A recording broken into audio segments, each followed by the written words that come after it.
Qual é a sua maior necessidade? O mundo não está dividido entre gêneros, homens e mulheres. O mundo não está dividido politicamente. O mundo não está dividido em raças. O mundo não está dividido entre pessoas ricas e pessoas pobres. O mundo está dividido entre pessoas espiritualmente vivas e pessoas espiritualmente mortas. O mundo não está dividido religiosamente. Qual religião você pertence? Qual é a religião dos seus pais? O mundo não está dividido religiosamente. O mundo está dividido entre pessoas que estão vivas espiritualmente falando e pessoas mortas espiritualmente falando. A perdição, o pecado que nós herdamos dos nossos ancestrais, do nosso pai Adão e Eva, o pecado deles não foi comer uma fruta. Não é isso que a Bíblia e a mensagem, aquilo não é a mensagem que o livro todo, o evangelho todo, do texto todo bíblico, está querendo nos provar. Que o homem desobedeceu a Deus porque ele comeu uma maçã. Quando você percorre o texto bíblico, os profetas, a Torá, o Velho Testamento, os evangelhos, as cartas, e você escuta Jesus, e você escuta os apóstolos, e você escuta os profetas, qual é a denúncia que ele tem? Qual é a denúncia, qual é a acusação que a humanidade tem sobre elas? É que houve um dia no jardim em que a humanidade representada por Adão, Adão é o nosso representante federal. A vida humana é assim. Os pais representam os filhos enquanto são menores. Os governadores representam os seus eleitores. Nós vivemos por representatividade. E o que os nossos representantes decidirem nós teremos as consequências boas ou ruins das suas escolhas. A decisão de onde meu pai vai morar vai decidir também onde é que eu vou morar se eu sou uma criança. As decisões políticas dos governos também decidem o tipo de vida que nós iremos ter. Por exemplo, um time de futebol, por exemplo. Quem aqui são flamenguistas? Não precisavam levantar a mão, porque eu sei que são todo mundo, né? Olha só, quando o seu time ganha, o que você fala? Nós ganhamos. Outro dia nós estávamos conversando com um colega, e ele disse, olha, nós agora temos um aporte de dinheiro que ninguém segura mais, agora nós estamos milionários. Eu falei, cara, você não tem onde morar, irmão. Como é que nós somos milionários? É porque você entende que o seu time de futebol te representa. Você nunca fez um gol e nunca fará um gol lá, nunca jogará no time mesmo, mas aquele time te representa. Adão nos representou, olha só. Não haveria nenhum ser humano melhor do que Adão para tomar aquela decisão, porque preste atenção aqui comigo. Adão não tinha dentro dele o pecado que todos nós temos. Adão não conhecia o que era pecado dentro dele. Adão vivia num mundo perfeito, nós não vivemos num mundo perfeito. Nós vivemos de um mundo tentador, um mundo de muita tentação, e eu não vou nem descrever aqui porque eu quero ganhar um tempinho com você. Adão vivia no paraíso. Adão tinha uma relação com Deus que nenhum ser humano experimentou até hoje, a não ser Jesus. Adão tinha uma relação com Deus de todos os dias na viração do dia, né? Na viração do dia, Adão tinha um encontro com Deus que a gente não sabe como era esse encontro, mas a verdade ele tinha. Nenhum de nós aqui temos. Então ninguém melhor do que Adão para decidir a nossa vida, como será a nossa relação com Deus. E por que Deus colocou a árvore do conhecimento do bem e do mal e a árvore da vida no jardim? Porque a relação com Deus é uma relação de amor. Não é uma relação arbitrária. Deus estava dizendo: Adão, eu quero você. Eu quero você, mas você precisa decidir se você quer a mim. E a serpente, então, o diabo é simbolizado por um bicho, por uma serpente, convenceu o casal de que ter a vida apartada de Deus era o melhor a se fazer. Então, quando a gente experimentou da árvore do conhecimento do bem e do mal, a gente estava dizendo: eu decido o que é bom e o que é mal. Eu é que decido o que pode e o que não pode. Eu é que decido o que é bem e o que é mal. Eu é que decido o melhor para a minha vida. Eu sou dono de mim mesmo, eu sou o senhor da minha razão.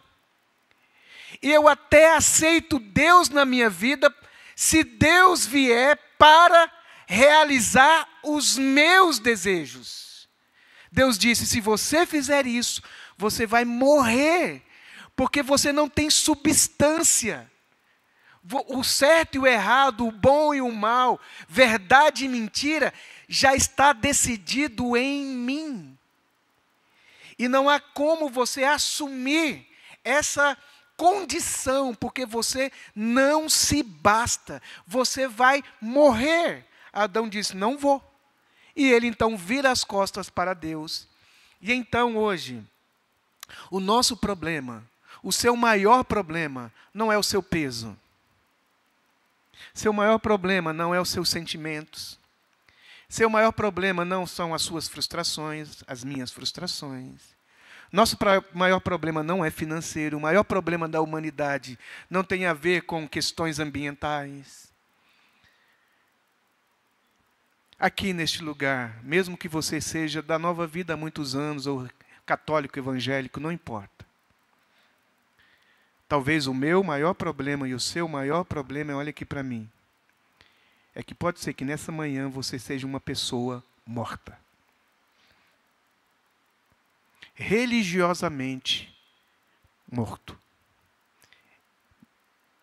Tem uma vida exemplar moralmente, mas está morto. Portanto, a nossa maior necessidade tem a ver com salvação. Quem é que nos salvará? Como Deus me salvará? Então eu tenho percorrido com os irmãos esse tema, para que a gente não se esqueça, para que a gente volte à memória. Esse tema tão central na nossa vida é a mensagem da igreja. A mensagem principal da igreja não tem a ver em fazer você gostar da sua cor, em você aceitar a sua sexualidade. A mensagem mais importante, a mensagem central do Evangelho, tem a ver com salvação. Tem a ver com o seu destino eterno. Por isso o tema da série é esse tema. Salvação, certeza inabalável. Com isso eu quero responder 3 perguntas que eu tenho feito para nós todas as vezes que eu estou pregando. A salvação que Deus nos dá, que Deus nos deu na cruz, esta salvação de Deus em nós é tão frágil como uma casca de ovo. Para mim foi a imagem mais clara que eu poderia trazer para os irmãos, para a gente refletir. Será que quando Deus me salva, essa salvação que Ele me dá, ela é frágil a ponto de qualquer coisa eu perdê-la? Porque eu sou pecador. Então, pecar para mim é muito natural.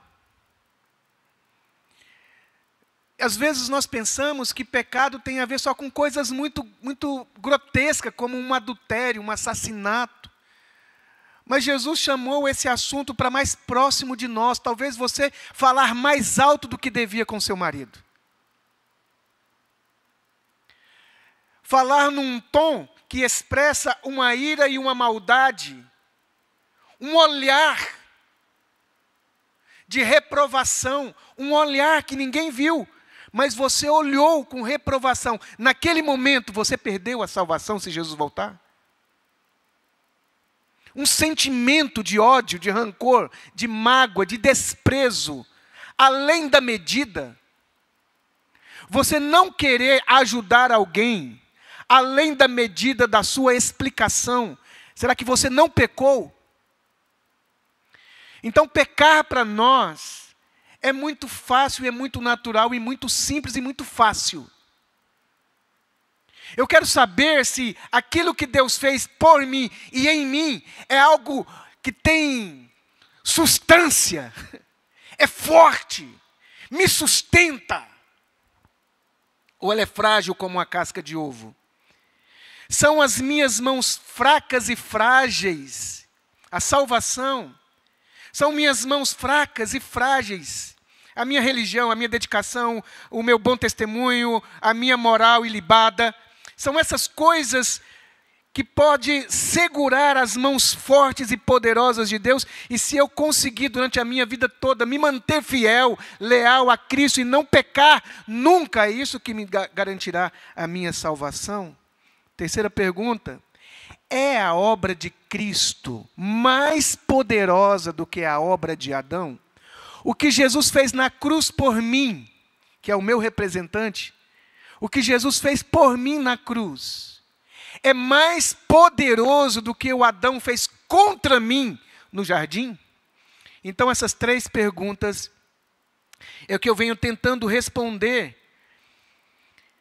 Esta obra da Trindade como sendo uma tão grande salvação. Então até aqui, pode passar? Até aqui, o tema de hoje, nessa manhã, é Deus, a nossa garantia completa da salvação. Deus como sendo o próprio ser de Deus, sendo para nós uma garantia segura, inabalável da salvação. Esta salvação, pode passar? Esta salvação, pode passar, próximo? Essa salvação, tem jeito?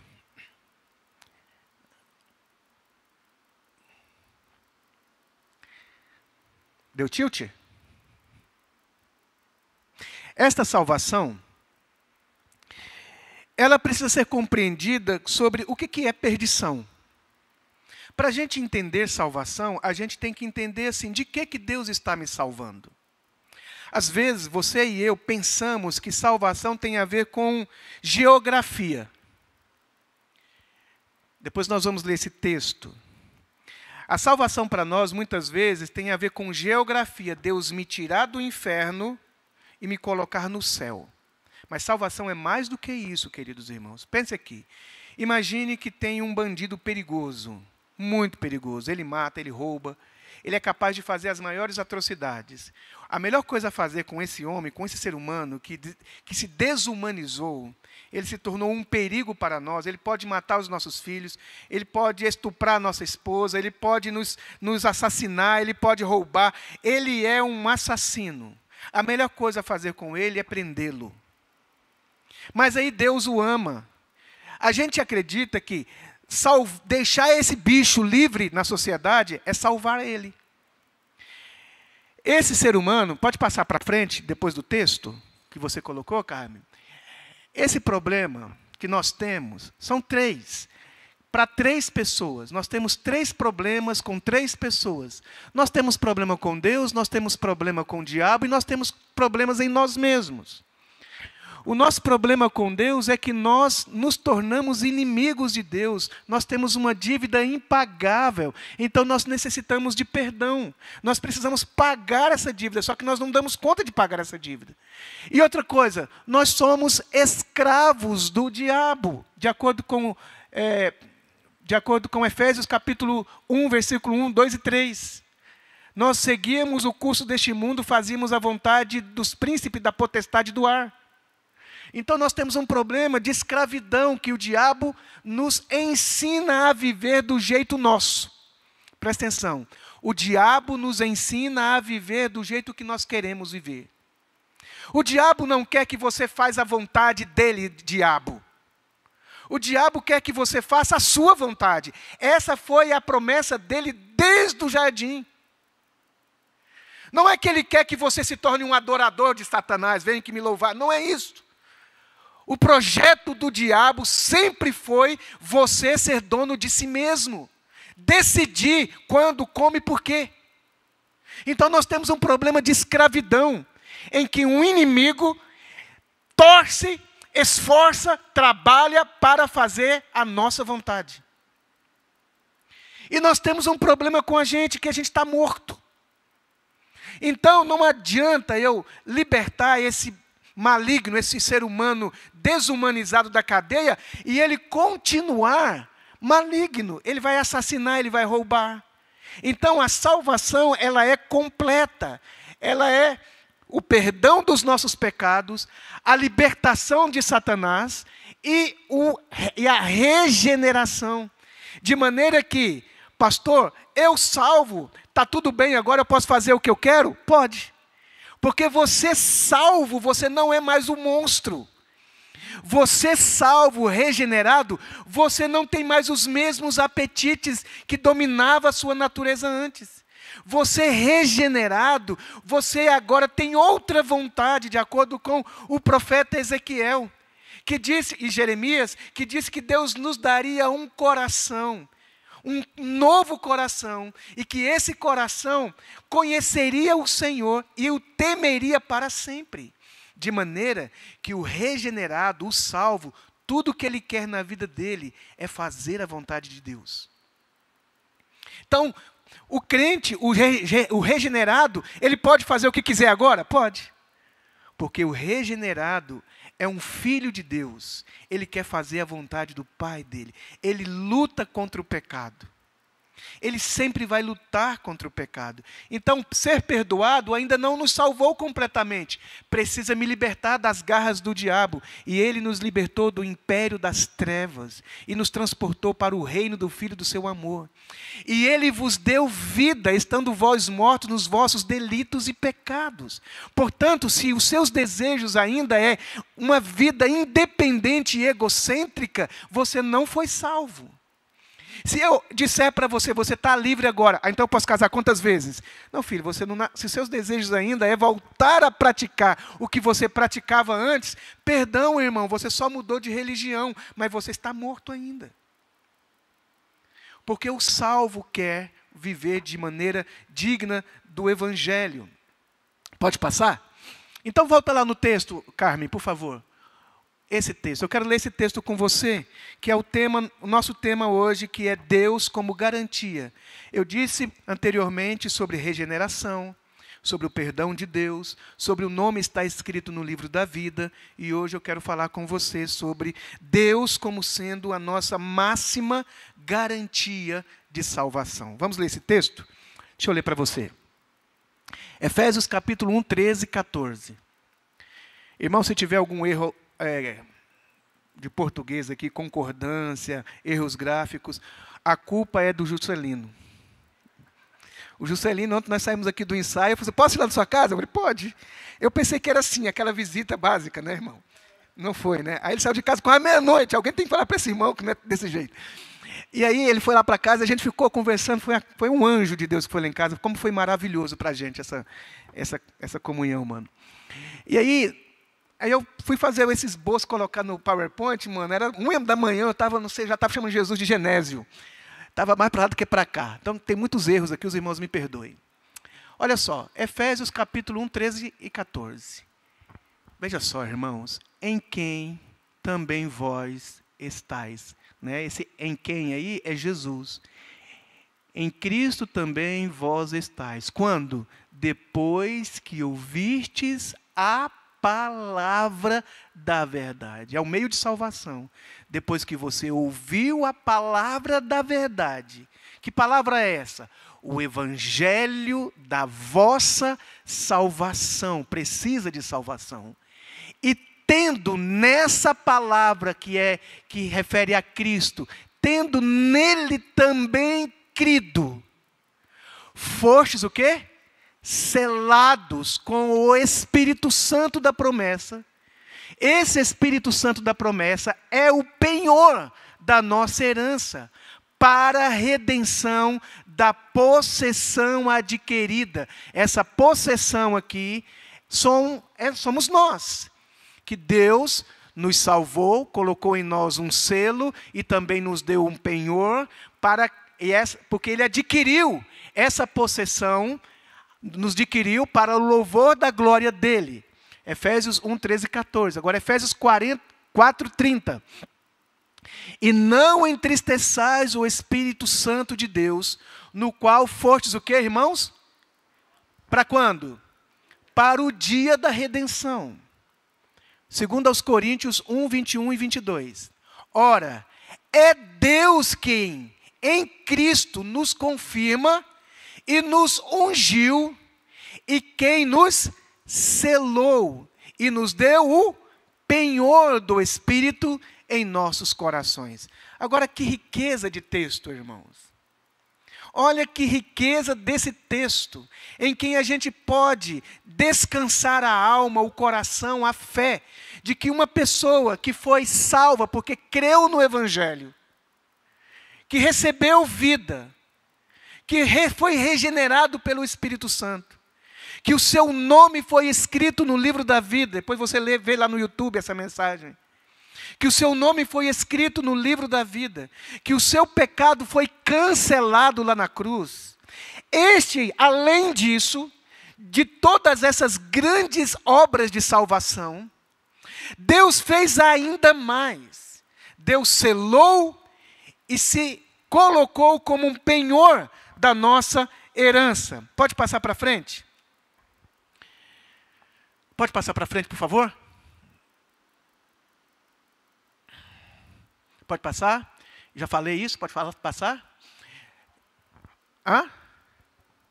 Aquele anterior? Volta o anterior aí.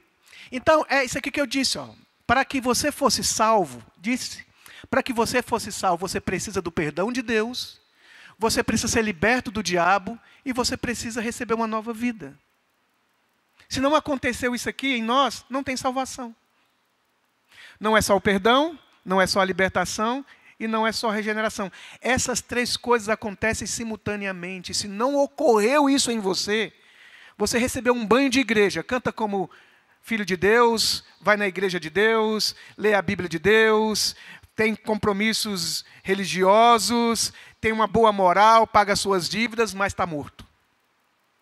O que precisa acontecer são essas três coisas na nossa vida.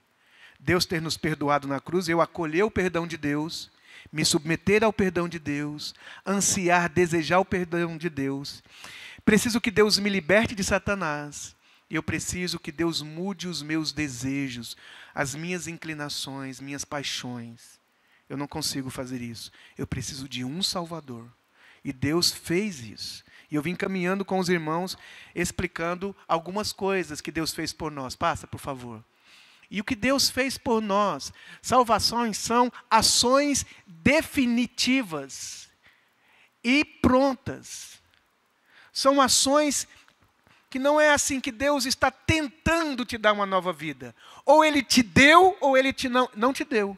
Ou você nasceu de novo, isso acontece uma única vez, não é assim, nasci de novo antes de ontem, mas agora morri de novo. Não, ou você nasceu de novo quando nasceu, ou, irmão, você está morto. A palavra, o exemplo é como se fosse um nascimento normal nosso. A gente só nasce uma vez. Você não vai nascer 30 vezes. Está ordenado ao homem nascer uma só vez. Também, o novo nascimento é único. É uma coisa pronta. Nasceu de novo, é uma nova criatura. Passou da morte para a vida. Está regenerado. É filho de Deus. Sabe? E quais são as coisas que nós falamos aqui? Deus fez isso uma vez por todas. O perdão, libertação e regeneração já foi feito. Não é assim, você adquirir uma conta, aí Deus vai lá pagar de novo. Pequei Deus, aí Deus vai lá para a cruz morrer de novo por você. Não, a obra da cruz, Jesus morreu uma vez só por você, para sempre, e ela não precisa de outra morte. O livro de Hebreus nos explica, é uma ação decisiva e ela já está pronta. Então, o perdão de Deus são essas ações plenas e poderosas. Pode passar para frente? Voltem só um pouquinho. Apesar da gente ter uma nova natureza, apesar da gente ter o Espírito Santo, da gente ter a salvação, tem um drama que nós enfrentamos. Perdão desse A aí, maiúsculo aí, irmãos. Mas ainda sentimos os efeitos do pecado. Ainda temos que lutar contra o diabo. E a presença da velha natureza ainda está, assim, saltando de nós. Como que pode uma pessoa ser salva e ainda ter que lutar contra a acusação do diabo na vida, lutar contra a tentação? Tenho um desejo pelo Senhor, mas ao mesmo tempo eu tenho carências e fraquezas da minha ira, da minha raiva. Eu tenho uma velha natureza ainda. Mas isso não anula a certeza da minha salvação. É que Deus me salvou. Pode passar para frente? Deus nos garante, Deus, como garantia da nossa salvação, Ele nos coloca algumas coisas para nos dar essa certeza. É como se Deus estivesse falando assim: Renato, eu sei que você é pastor, que você é um bom marido, mas eu sei também, Juscelino, que você tem os seus desejos, que você tem a sua velha natureza. Aí você diria: Senhor, mas como eu posso ter certeza que se o Senhor voltar agora na minha fraqueza eu não vou para o inferno? Aí Deus vai te dar algumas garantias. E uma delas é o texto que nós lemos, o selo do Espírito Santo. Essa época agora, a gente não utiliza mais selo, mas pessoas mais velhas aqui, como o próprio Renato, nosso irmão ali, o Júlio principalmente, né? Os irmãos lembram do selo das cartas, né? Ainda tem? Ainda usa selo, né? Pouco mais usa, mas antigamente você queria mandar uma correspondência, não era pelo WhatsApp. Você tinha que pegar na época do apóstolo Paulo, era muito caro escrever uma carta. Imagina, irmãos, você ter pergaminhos, ter papel naquela época. Como que era caro, tinta, caneta. Você escrevia uma carta: e aí, tudo bem? Como você está? Quando você mandava essa carta para lá, depois de 30, 60, 40 meses para chegar, cara, suas respostas mudaram assim, dia após dia. O mundo é lento. Mas a vida, naquela época, o mundo era lento, mas a vida era normal. Olha aqui para mim. Hoje, a vida, o mundo é rápido, mas a vida é normal. Por mais que o mundo seja rápido, uma criança ainda tem que esperar 9 meses para nascer. Hoje, nós queremos as coisas instantâneas, mas a vida tem o seu curso natural. Então, o selo naquela época era uma expressão. O rei, geralmente, ele tinha um anel de selar no dedo, né? E quando ele queria mandar uma carta ou colocar um decreto, ele mandava um decreto e selava aquilo com o seu anel de sinete. Ele selava aquele documento, aquela carta, como sendo um documento original, um documento real, para validar aquilo que estava sendo escrito. Ninguém, a não ser para quem o remetente fora colocado, poderia quebrar aquele lacre, que era uma cera, né, quente que eles vinham, colocava e aquilo secava, então estava selado. Ou seja, ninguém pode mexer nisso a não ser as pessoas autorizadas. Não pertence mais às coisas comuns. Lembra quando Daniel foi lançado na cova dos leões? Havia um documento selado, decretado, ele não poderia mais voltar atrás. Quando Jesus, olha, o texto de Efésios diz que ele nos selou. E o que representa esse selo? O que representa esse selo é que é um certificado de autenticidade. O selo é uma representatividade de autenticidade. Assim é até nos dias de hoje. Quando você assina um documento, você tem que ir lá no cartório para ele reconhecer firma, para dizer: esse documento é válido. Quando você compra uma casa, algum imóvel, você precisa de um documento de autenticidade, que aquela casa é aquela casa, que aquele dono é aquele dono. O que a Bíblia está dizendo é assim: Robson, eu vou salvar você, e eu não só te salvei, mas eu vou selar você. Ele disse que depois que nós ouvimos o Evangelho, tendo nele crido, fomos selados. Ninguém pode pôr a mão. Ninguém pode mexer. É autêntico esta realidade. O que Deus está dizendo é que esta pessoa selada, de fato, nasceu de novo. Esta pessoa selada, de fato, foi perdoada. Esta pessoa selada com o Espírito Santo, de fato tem o seu nome escrito no livro da vida. Esta pessoa tem a garantia diante de Deus, dos homens e de anjos e de principados e potestades, que esta realidade na vida dele é autêntica, é verdadeira, é inequívoca, não volta mais atrás, está vivo. Como eu sei? Deus selou. Deus colocou o seu selo de garantia.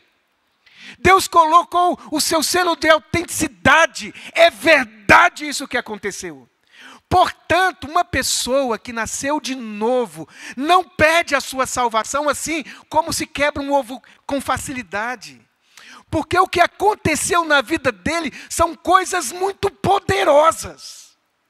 E uma das coisas muito poderosas desta manhã é o selo de Deus em nós. O que você precisa saber é se você foi selado com o Espírito Santo da promessa ou não foi selado. Porque se foi selado, irmão, pode andar assoviando na rua. Pode andar cantarolando na rua como uma pessoa assim, feliz e alegre e sem medo de morrer e de viver. Porque você está salvo, queridão. Eu estava evangelizando duas pessoas essa sexta-feira. E eu estava conversando sobre o Evangelho com ela, e de repente falou assim: Robson, mas você está falando de morrer como se você não tivesse medo de morrer. Você não tem medo de morrer? Eu falei assim: não acredito que você não tem medo de morrer. Por que você não tem medo de morrer? Aí eu perguntei: você tem medo de morrer? Eu falei assim: eu morro de medo de morrer. Mas por quê? É porque se eu morrer acabou tudo, evaporou tudo. Tudo acabou. Eu falei assim: não, filho. Você acredita em Jesus? Acredita em Jesus. Você acha que Jesus é um mentiroso? Ele falou: não, Jesus é verdadeiro. Você acha que Jesus é Deus? Eu disse: creio que Jesus seja Deus. Então Jesus não mentiu quando ele falou para nós sobre a morte. E ele falou muitas coisas sobre a morte. Mas assim nós podemos sintetizar em duas coisas que ele falou sobre a morte. Não são três e não é uma e meia, são duas. Duas coisas que ele falou para nós sobre a morte. A primeira, que pessoas iriam ressuscitar. Que todo mundo um dia vai ressuscitar. De Adão até o último homem que morreu, um dia todo mundo vai ressuscitar. É uma verdade absoluta que Jesus falou. Segunda coisa que Jesus e a palavra de Deus falou é que alguns vão ressuscitar para a vida eterna e uma para o horror eterno. Algumas pessoas vão ressuscitar para salvação e algumas outras vão ressuscitar para receber condenação.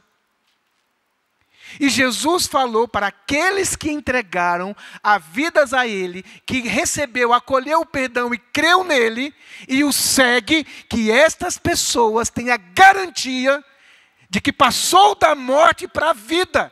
Eu canto ciranda, cirandinha, vamos todos cirandar em volta das tumbas, porque tragada foi a morte pela vitória, meu amigo. Ele disse: mas isso é uma coisa muito louca. Eu falei: meu amigo, eu pus a mão no chão e falei: você é um agrônomo. Você sabe que aqui na ponta do meu dedo tem algumas poeirinhas. Não dá para ver com o olho nu, mas tem uma poeirinha. Pensa nesse universo, do tamanho que é. Essa complexidade, essa grandeza desse universo que nós não damos conta de estudá-lo. É uma vastidão, é uma imensidão que nós não damos conta de tantos sistemas solares que existem. Tudo isso, e além do mais, esse planetinha Terra que nós temos, que comparado à imensidão do universo, é esse pozinho aqui, um grãozinho, dentre milhares de grãozinhos que está aqui no meu dedo, que eu e você não enxergamos. E dentro desse cisquinho, Deus criou a complexidade da vida na Terra. Criou eu e você. Olha como que você é complexo. Você tem uma biloca que enxerga. Seu coração ama. você sente ódio, você sabe, você se equilibra numa perna. Meu amigo, um ser que fez isso, para ele fazer a gente levantar de novo dos mortos, é só fazer assim, ó. Ele chegou para Adão depois de 4 dias e eu disse, você sabe que o ser humano depois de 4 dias morto, tudo dentro dele explode, o coração dele explode, os rins dele explodem, tudo dele vai morrendo, vai se explodindo. Adão, dentro dele estava tudo destruído já. Hã? Lázaro, o que eu falei? O ladrão, né? Adão, né? Adão também, mas Lázaro. O Lázaro, 4 dias morto, meu filho. 4 dias morto, fedia já, estava em estado de decomposição, a pele se decompondo, talvez ele se inchando, sei lá, bichos dentro dele, talvez, não sei. Mas ele, de alguma maneira, depois de 4 dias, Jesus disse, tira a pedra. E tirou a pedra, e ele não se esforçou, e ele não fez nenhum assim, estardalhaço, ele só falou, Pai, muito obrigado porque sempre me ouves. E eu não estou falando isso por causa da nossa relação. Eu estou dizendo para que eles creiam que tu me enviaste. E vira para Lázaro, da tumba, não sei quantos metros de distância. E não grita, ele só fala assim, Lázaro, vem para fora. E os rins se reconstruíram. O fígado se reconstruiu. Sabe, todos os organismos, a pele se reconstruiu, tudo. Numa palavra, eu disse para o meu amigo, numa palavra, Lázaro, vem para fora. Porque se ele tivesse dito, mortos, vem para fora, até Adão ressuscitava, por causa do poder da palavra que ele tem. Eu creio nele. Por isso que eu vivo em paz, sem medo de morrer. Porque ele colocou em mim esse selo de garantia, dizendo, Robson, o que eu fiz com você e com os salvos é legítimo. E eu vou selar você como autêntico essa verdade que eu faço e fiz na sua vida. O selo também é um indicativo de propriedade. 1 Pedro 2,9. Se tiver jeito de colocar aí, 1 Pedro 2,9. Vê se tem jeito de colocar. 1 Pedro 2,9. Vós, porém, sois raça eleita.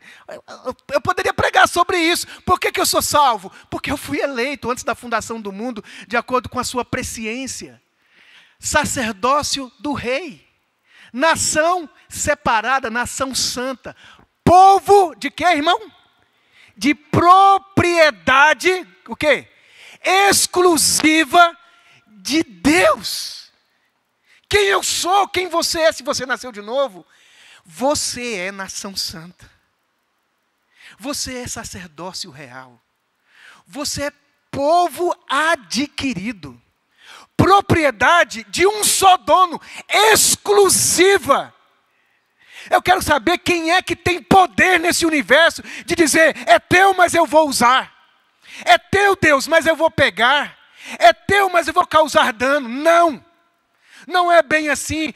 O apóstolo João diz, vós sois de Deus e o maligno não pode tocar em você.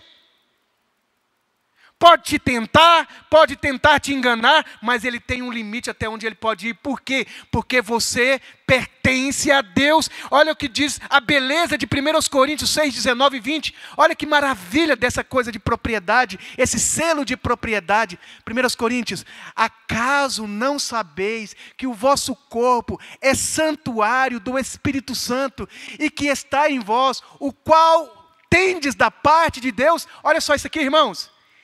E que não sois de vós mesmos. Lá no jardim é assim, seja o seu dono. Na redenção eu disse, seja o meu dono. Eu digo, Deus, na minha vida seja feita a tua vontade. Na minha vida não seja o que eu quero, seja o que tu quer. Quem nasceu de novo, ora assim. Não é porque é uma regra, é uma oração que te deram para você orar. Dentro do coração é assim, ó Deus, eu quero namorar do jeito que é para namorar. Eu quero construir do jeito que é para construir. Eu quero trabalhar do jeito que é para trabalhar. Eu quero ser filho do jeito que é para ser filho. Eu quero ser marido do jeito que é para ser marido. Eu quero ser um ser humano do jeito que um ser humano é de verdade. Eu quero ser redimido. Ó Deus, me ensine a ser como tu és. É isso que nós cantamos. Dá-me um coração igual ao teu. É isso que nosso coração bate, pulsa. A nossa maior tristeza não é porque a gente não conseguiu comprar a casa dos sonhos. A nossa maior tristeza, a maior decepção da nossa vida, não é se alguma coisa da nossa vida não deu certo. A nossa maior tristeza é pecar. É pecar. É possuir dramas dentro de nós. Porque o nosso maior anelo, o nosso maior desejo está nessa oração. Senhor, seja feita a tua vontade. Eu te amo, ó Deus, tu és a minha vida. Tu és a minha cidade forte. Tu és o meu muro de proteção. Tu és a minha porção de herança. És tu que eu quero, não é uma bênção assim da vida. Eu quero o Senhor na minha vida. É isso que o coração do novo convertido e do convertido tem, até que ele morra. Até que ele morra, ele vai orar assim. Ainda que ele seja colocado na fogueira, como muitos dos nossos irmãos no passado foram. Colocado na fogueira para ser queimado. E lá de longe dava para ouvir as suas orações. O seu louvor enquanto queimavam. Porque Deus era o prazer e é o prazer da vida do Filho de Deus. Ninguém pode mudar isso dentro dele. Tentação nenhuma pode mudar. Esse mesmo amigo que eu estava pregando o evangelho, ele estava dizendo, eu fiz mais sexo fora do casamento, depois que casei do que antes de casar. Eu não sei quantas mulheres eu tive na minha vida, depois que eu casei. Ah, Robson, eu não quero falar essas coisas para você, porque senão você vai ficar tentado. Eu falei, meu amigo, achei um bom amigo, Jesus meu Salvador, o escolhi dentre os milhares para mim. Deixei por ele tudo, os ídolos queimei. Ele me considera santo coração. Meu Salvador amado, meu protetor do mal, solicitude minha, sejas tu. Do vale é o lírio, a estrela da manhã, o escolhido entre os milhares para mim. Aquilo que você chama de glória não ofusca em nada a beleza, a riqueza, a grandeza, a dignidade, a soberania e todas as palavras que o meu vocabulário pobre poderia aprender a falar, não poderia sequer explicar para você o que significa a salvação e o reino do Deus para quem eu vivo. O Senhor não consegue dimensionar até que você possa vê-lo um dia, meu amigo. Selo da salvação, de propriedade.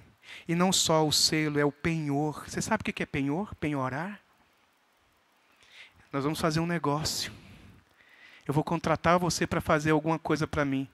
Como você pode ter certeza que eu vou contratar o seu serviço? Você vai dar um sinal. Não é isso? A entrada. Vou comprar, vou te dar a entrada. Para garantir. Não venda isso. Vou te dar um sinal para você segurar para mim. Vou comprar a moto. Não venda essa moto. Ah, mas se aparecer alguém aqui, eu vou vender. Então é o seguinte, eu vou dar um sinal, uma entrada. E esse sinal, essa entrada, é a garantia que eu vou pagar tudo. O penhor de Deus na salvação é Deus dizendo assim, ó, eu comecei, pode ficar tranquilo, eu vou terminar, eu já dei a entrada. Eu vou fazer tudo. Ainda não fiz tudo. Você ainda sente a presença do pecado, você sente ainda a presença do mal, dentro de você ainda tem resquícios da velha natureza, você ainda padece pelo fato de adoecer, de ter problemas, mas eu garanto a você que isso vai acabar, e o sinal que eu te dou é que eu vou penhorar aquilo que eu vou fazer plenamente no futuro, até o dia da redenção. Eu vou colocar aqui um penhor, uma penhora, para garantir a primeira entrada, é o primeiro sinal que vai garantir que eu vou fazer tudo isso em você. E a Bíblia diz algo para terminar. Aonde minha mensagem chega mesmo, mas é conclusão. Deus é essa garantia plena. Eu queria que você colocasse Efésios 1 e 13 e 14. Deus é essa garantia, porque isso me deixa maravilhado. Irmãos, de verdade, isso me deixa maravilhado, seguro, quebrantado, apaixonado pelo Senhor. Não é que Deus pega alguma coisa e me sela. Não é que Deus pega alguma coisa lá e penhora. Olha o texto. Em quem também vós, depois que ouvistes a palavra da verdade, o evangelho da vossa salvação, tendo nele crido, fostes selados com quem, irmãos? Com o Espírito Santo. Não é assim, selados pelo Espírito Santo. É selados com o Espírito Santo. Qual é o selo? Qual é o penhor? Deus falou, eu. Eu sou a garantia disso. Eu sou o penhor disso. Eu me coloco como sendo a garantia da sua salvação. Eu me coloco como sendo aquele que garante que aquilo que eu fiz, aquele que começou a boa obra em você, vai concluir até o dia de Jesus Cristo. Então olhe para mim. Então veja o que eu estou fazendo na sua vida. Então não entristeça o Espírito Santo, do qual foste selados para o dia da redenção.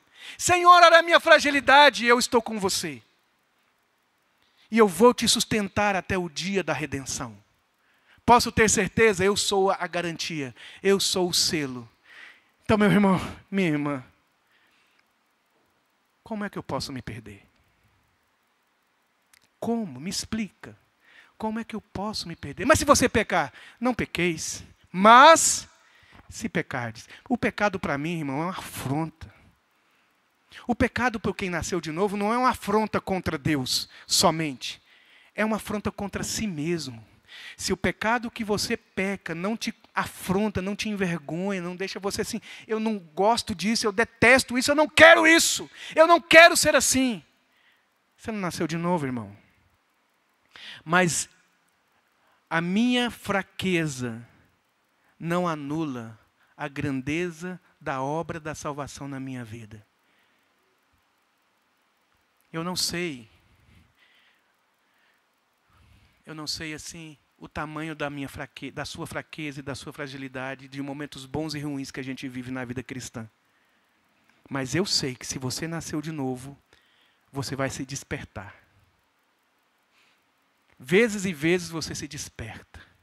E você volta a ser forte. E você volta a orar de novo. E você volta a ler a Bíblia outra vez. E você volta a se santificar de novo. E você volta a congregar de novo. E você volta a pregar o Evangelho de novo. Porque você é nascido de Deus. E os que são nascidos de Deus querem fazer a vontade de Deus. Os que se uniram ao Senhor, é um só Espírito com Ele. Os que se uniram ao Senhor, João diz, 1 João 4,13, penúltimo versículo que eu vou ler. 1 João 4,13. Nisto, conhecemos que estamos nele. Como eu sei que eu estou nele? E ele em nós. Como eu conheço que eu estou nele e ele em nós? Em que nos deu do seu Espírito. Aquele que tem o Espírito de Deus, como disse Romanos 8,9, quem não tem o Espírito de Cristo, esse tal não é dele. Qual a garantia? É que o Espírito está em mim. Agora eu posso dizer como Jesus, o Espírito do Senhor Deus está sobre mim, e Ele me ungiu. Por isso, não tem como eu pregar sem unção. Posso pregar mal, mas sem unção não. Por isso eu não posso cozinhar feijão sem unção. Eu não posso varrer, arrumar casa sem unção. Porque a unção que dele recebestes permanece em vós e é verdadeira. E não necessitais que alguém vos ensine coisa alguma, porque a própria unção vos ensinará a respeito de todas as coisas. O Espírito de Deus está sobre nós. Somos casa de Deus. Quando estou andando, eu não estou sozinho, estou selado. E coisas magníficas podem acontecer na minha vida. Coisas sobrenaturais podem acontecer na sua vida. Frutos do Espírito vai surgir na sua vida. Bondade, misericórdia, paciência, longanimidade. Vai fluir. Não tem. Tem alguma dimensão? Tem. Se não tem nada, é perigo. Se não tem nada disso, pode ser que você não tenha nascido de novo. Vem os dons espirituais. Quantas horas, Renato? Hã? Eu queria tanto falar de uma experiência.